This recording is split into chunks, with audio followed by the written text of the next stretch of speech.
Welcome to the Luminara Mindset, Chapter 27, Compassion for Self. We have practiced the courageous act of forgiveness for others and for ourselves, releasing the heavy burdens of the past. Now we will learn to cultivate the gentle, moment-to-moment practice that sustains this freedom, the practice of self-compassion. This is the skill of learning to be your own best friend, especially when you need one the most. You may wonder, how is self-compassion different from self-love or self-esteem? While they are all related, the distinction is important. Self-love is the foundational belief in our own worthiness. Self-esteem is often conditional. It's how we judge or value ourselves, often in comparison to others or to our own standards. It can rise when we succeed and plummet when we fail. Self-esteem asks, am I good enough?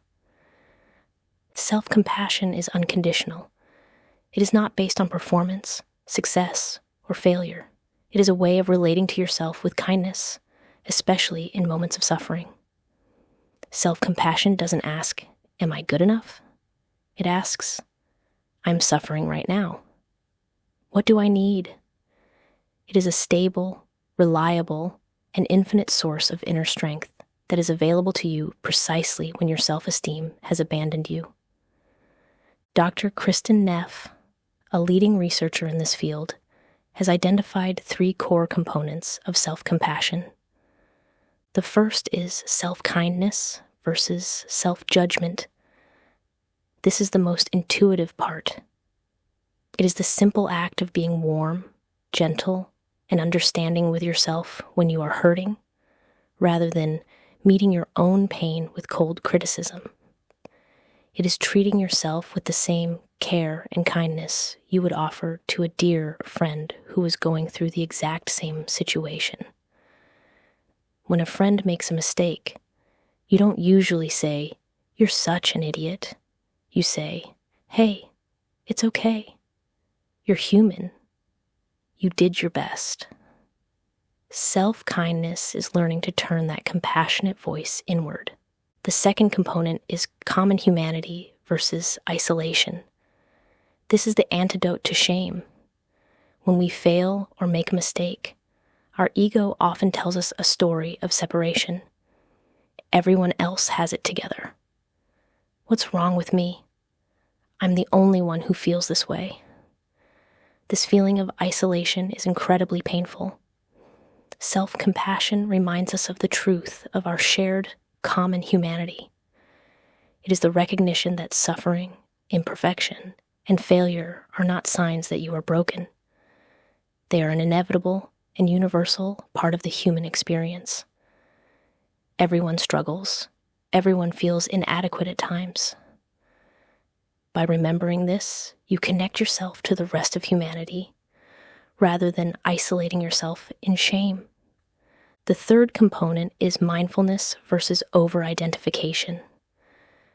This is the practice of holding our painful thoughts and feelings in a balanced, aware state, rather than becoming completely consumed by them. It is acknowledging our pain without letting it become our entire identity. Instead of the thought, I am a complete mess, which is over-identification, a mindful approach would be, I am noticing a feeling of being overwhelmed. This is a moment of suffering. This subtle shift in language creates space. It allows us to be with our pain without being drowned by it. These 3 components work together to create a powerful inner resource. Let me offer you a simple, tangible practice you can use anytime you are in a moment of difficulty. It is called the self-compassion break.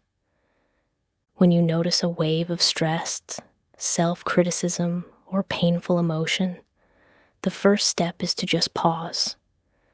Then, you can gently place a hand over your heart or another soothing place on your body. The warmth and gentle pressure of your own hand is a powerful physiological signal, of care that can calm your nervous system. Now, you can say these 3 things silently to yourself, addressing each of the 3 components. First, for mindfulness, this is a moment of suffering, or this is really hard right now. You are simply naming and validating the experience. Second, for common humanity, suffering is a part of life, or it's okay. Everyone struggles. I am not alone. And third, for self-kindness, may I be kind to myself in this moment, or may I give myself the compassion that I need. That's it. This is a moment of suffering. Suffering is a part of life. May I be kind to myself. This simple 1-minute practice can radically shift your response to life's challenges. It is the act of turning toward yourself with love when your instinct is to turn away in judgment.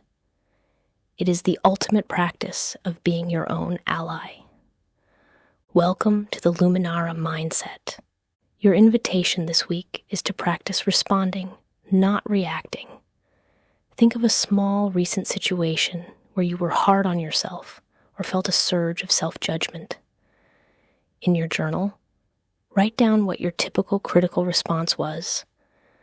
Then consciously rewrite your response using the 3 components of self-compassion. What would it have been like to meet that moment with mindfulness, a sense of common humanity, and self-kindness instead?